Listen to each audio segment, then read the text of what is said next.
Assalamualaikum warahmatullahi wabarakatuh.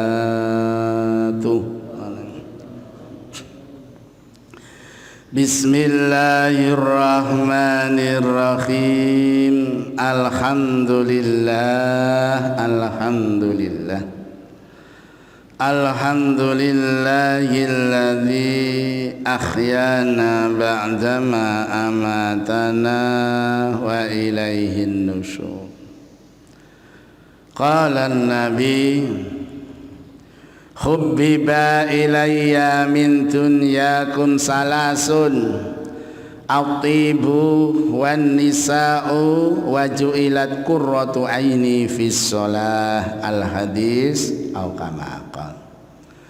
Bapak Ibu jamaah subuh rahimakumullah. Alhamdulillah kita sudah masuki hari keempat di bulan Rajab, yang mana bulan Rajab itu adalah ulang tahunnya sholat. Ulang tahunnya sholat.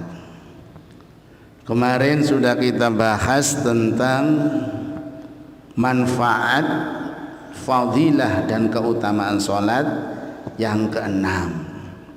Pagi ini kita bahas fadilah dan keutamaan sholat serta manfaatnya yang ketujuh. Apa manfaat dan keutamaan sholat yang ketujuh? Nabi menyatakan wa ju'ilat qurratu aini fis shalah,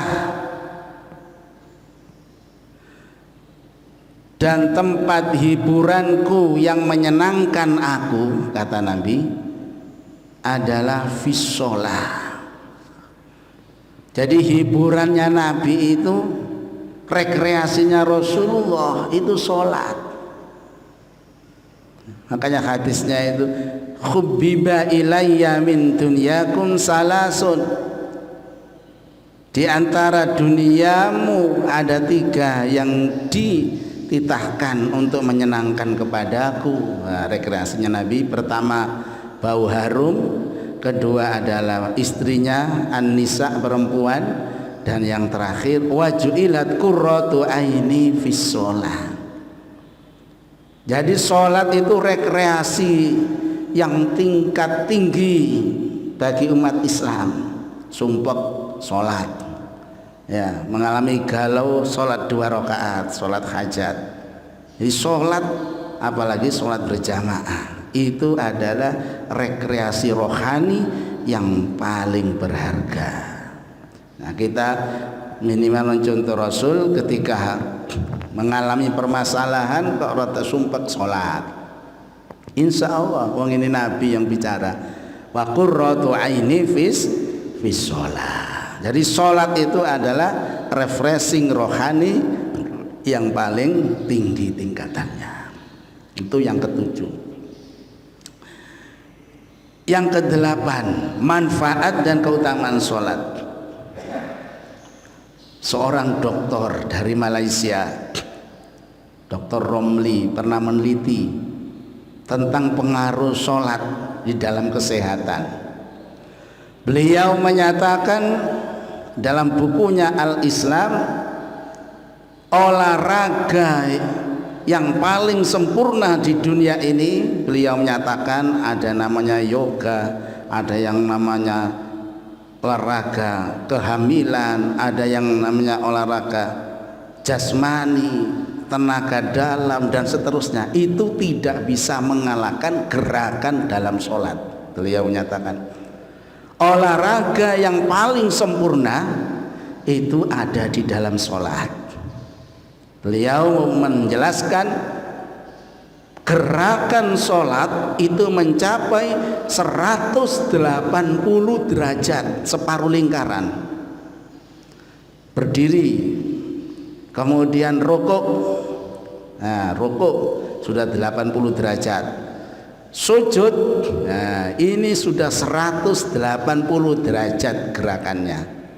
Nggak ada olahraga yang menandingi gerakan dalam sholat, mulai berdiri, rukuk, kemudian sujud 180 derajat, diulangi 17 kali.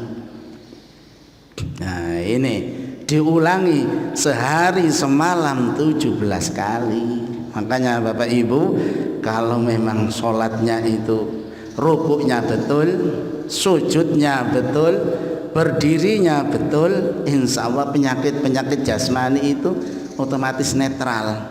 Makanya nggak ada ceritanya orang yang sergap sholat kemudian tekanan darah tinggi, kemudian dia mendapatkan penyakit-penyakit. Biasanya dia kalau diteliti dokteran itu kode-kode, usia segini kok berani makan daging sih Gak ada tekanan darah tinggi. Usia segini kok jantungnya masih bersih, paru-parunya masih bersih. Itu karena rajinnya sholat. Terutama sholat malam didahului dengan keramas. Ini sholat malam didahului dengan keramas, Bu. Itu migrain, ngeluh hilang kabeh itu. Mengapa? Karena saraf-saraf dari kepala itu terbuka semuanya, pori-porinya terbuka semuanya. Nah, dan air malam itu mengandung ozon yang paling tinggi. Tapi banyak orang yang nggak ngerti, nggak berani mandi kalau sholat malam. Nah, ini jadi yang ke 8, manfaat dan keutamaan sholat adalah merupakan olahraga jasmani yang paling sempurna. Selesai. Yang ke-9, apa manfaat dan keutamaan sholat ini? Ibadah sholat itu tidak ada perainya. Kalau ibadah puasa sakit boleh gak puasa, ibadah puasa kalau bepergian boleh gak puasa, tapi sholat gak ada. Kewajiban non-stop sampai mati, nggak ada tandingannya. Ibadah yang wajib sampai mati itu hanya sholat. Sakit wajib sholat, nggak bisa berdiri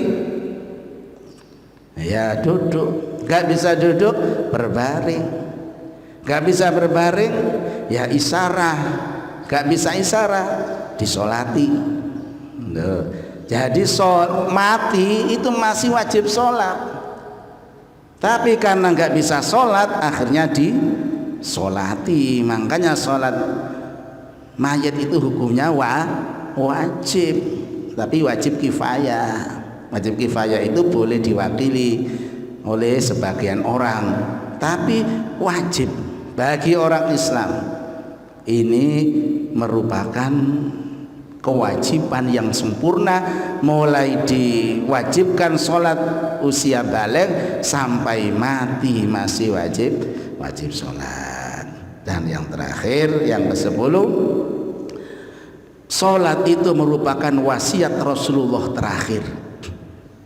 Saking hebatnya sholat, saking beratnya untuk menjaga kesempurnaan sholat, itu Rasulullah mau meninggal itu wasiatnya hanya 3. Pertama, as-sholat. Loh, mau meninggal Rasulullah itu masih wasiat pada kita, as-sholat, jaga sholat, as-sholat, jaga sholat. Kemudian wasiat yang kedua, an-nisa, an-nisa, didiklah wanita. Nah ini wasiat bahwa an-nisa itu dikhawatirkan Rasulullah karena beliau pernah menyaksikan di neraka itu banyak wanita kalau nggak dididik. Maka an-nisa, hati-hati dengan wanita. Wanita itu luar biasa, dia menjadi tiang negara. Wanita juga bisa merusak tatanan masyarakat.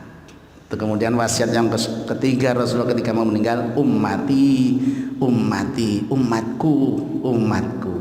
Nah, jadi sholat ini saking pentingnya sampai Rasulullah mau meninggal detik-detik terakhir, beliau masih pesan kepada kita umatnya itu tentang as-sholat, yaitu sholat dan sholat. Dan bila orang itu memang sholatnya bagus, insya Allah bahagia dunia akhirat. Gimana?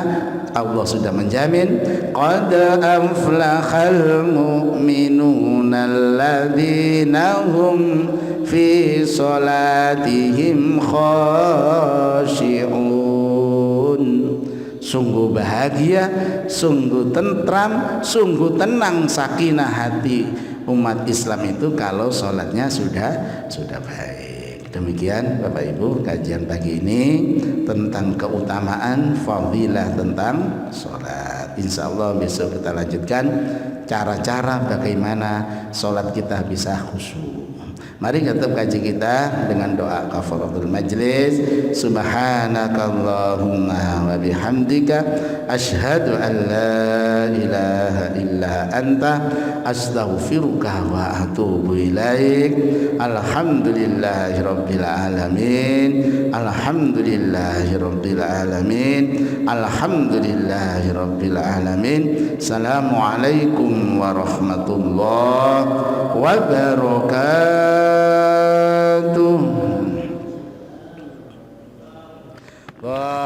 Allahumma salli ala